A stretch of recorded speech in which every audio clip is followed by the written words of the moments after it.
Hi hello എല്ലാവർക്കും നമസ്കാരം. അപ്പോ നമ്മുടെ വീഡിയോയിൽ നമ്മൾ നോക്കാനായിട്ട് പോകുന്നത് ദുൽഖർ സൽമാനുമായി ബന്ധപ്പെട്ടിട്ടുള്ള കുറച്ച് cinema updates.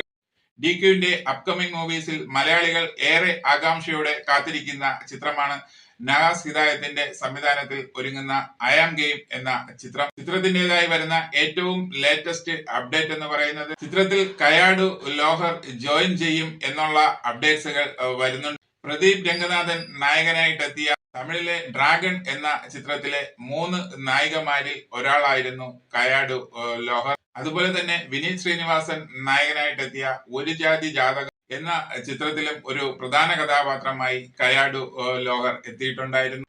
Assam സ്വദേശിയായിട്ടുള്ള കയാടു Lohar actor എന്ന നിലയിലും അതുപോലെ തന്നെ മോഡൽ എന്ന നിലയിലും പ്രശസ്തയാണ്. ദുൽഖറിനെ സംബന്ധിച്ചുള്ള അപ്ഡേറ്റ്സുകളിൽ ഏറ്റവും സന്തോഷം തരുന്ന മറ്റൊരു വാർത്ത എന്ന് പറയുന്നത് തെലങ്കാന സർക്കാരിന്റെ ഫിലിം സ്റ്റേറ്റ് അവാർഡിൽ ദുൽഖറിന് പ്രത്യേക ജൂറി അവാർഡ് അഥവാ ഗഡ്ഡാർ അവാർഡ് കിട്ടി എന്നുള്ള അപ്ഡേറ്റ്സുകളാണ്. ലക്കി ഭാസ്കറിലെ പെർഫോമൻസിനാണ് ഈ അവാർഡ് ദുൽഖറിനെ തേടി എത്തിയത്. കൂടാതെ ലക്കി ഭാസ്കറിന് മറ്റ് 3 അവാർഡുകൾ കൂടി കിട്ടിയിട്ടുണ്ട്.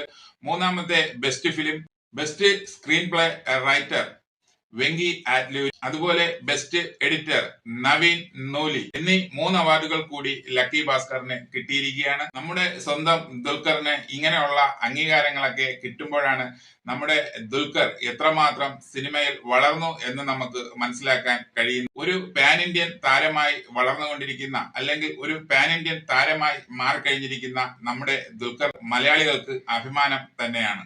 അതിന് ഏറ്റവും വലിയ തെളിവ് തന്നെയാണ് ഒരേ സമയം 3 ഭാഷയിൽ 3 സിനിമകളിലാണ് അദ്ദേഹം അഭിനയിച്ചു കൊണ്ടിരിക്കുന്നത് എന്നുള്ളത് തന്നെ. തമിഴിൽ കാന്ത, തെലുങ്കിൽ ആകാശം ലോ ഒക്താര, മലയാളത്തിൽ ഐ ആം ഗെയിം, 3 ചിത്രങ്ങളിലും നായക വേഷം, 3 വ്യത്യസ്തമായിട്ടുള്ള കഥാപാത്രങ്ങൾ. ഇത് കാണുമ്പോൾ തന്നെ നമ്മുടെ ദുൽഖർ ഇന്ത്യൻ സിനിമയിൽ എത്രമാത്രം വളർന്നു കഴിഞ്ഞു എന്നുള്ളത് നമുക്ക് മനസ്സിലാകും. എന്തായാലും ദുൽഖർ ആരാധകരെ സംബന്ധിച്ചിടത്തോളം വളരെ സന്തോഷകരമായിട്ടുള്ള വാർത്തകളാണ് വന്നുകൊണ്ടിരിക്കുന്നത്. ഓക്കെ, അപ്പോ കൂടുതൽ സിനിമാ വിശേഷങ്ങളുമായി മറ്റൊരു വീഡിയോയിൽ കാണാം. Okay, thank you, by.